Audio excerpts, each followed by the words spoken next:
porque agora é o que acontece fora da tela. Isso aqui é legal. Eu falo várias vezes sobre isso, em vários tópicos diferentes. Que é o seguinte: se você tem uma história micro e um cenário macro, você pode adotar essa mecânica que eu vou falar agora.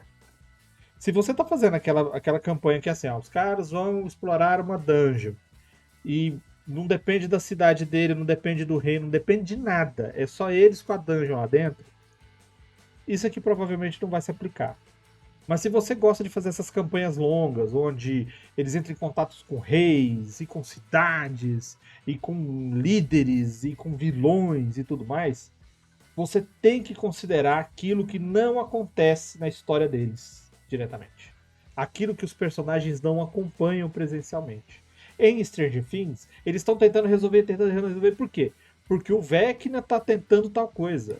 Porque o Devorador de Mente está fazendo não sei o quê.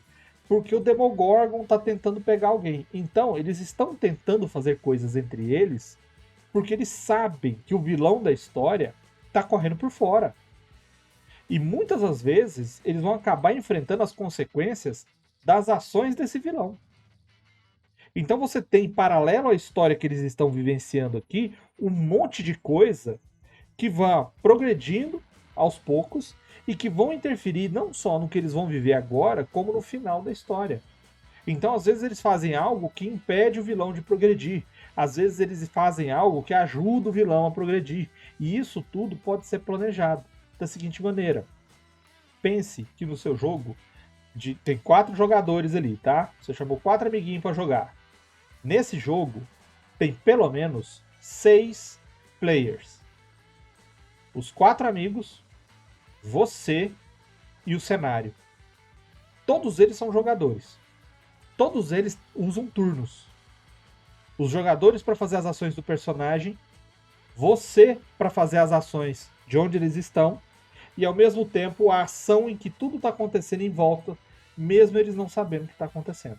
Então, não ignorem isso. Se eles estão lá numa campanha onde eles estão tentando descobrir um segredo, porque o príncipe de não sei o que está exilado, está sendo perseguido, e eles estão tentando evitar que achem o local dele lá, você pode fazer as ações dele seguirem normalmente, mas tem um grupo ali, eles viram pistas, eles viram coisas acontecendo, e você lá no seu caderninho do Marcelo, você anota lá, eles venceram o posto avançado cheio de bandidos. Marcelo usou isso, acho que no Verde Púrpura. Tinha um posto cheio de bandidos. Aí o galera venceu os caras que estavam lá no posto de bandidos. Aí apareceu o mago do nada, teleportando todo mundo, fazendo aquele negócio todo e tudo mais. Por quê? Porque isso que aconteceu ali é algo que interfere a ação dos personagens que os jogadores não veem. Os NPCs que estão fora, os vilões que estão fora, que também estão agindo. Então pense nisso, na progressão dos seus personagens, na progressão do cenário e na progressão dos vilões. E aí você vai só interligando sempre que dá essas histórias. Eu pessoalmente gosto muito das coisas que acontecem em off. Eu gosto muito de fazer esse planejamento. Especialmente quando eu tenho quando você tem um antagonista que é capaz de planejar e de fazer as coisas elaboradas, né? Então, assim, na minha cabeça a galera tá fazendo. A galera tá fazendo. Os jogadores estão fazendo planos pros personagens. O vilão tá fazendo planos também.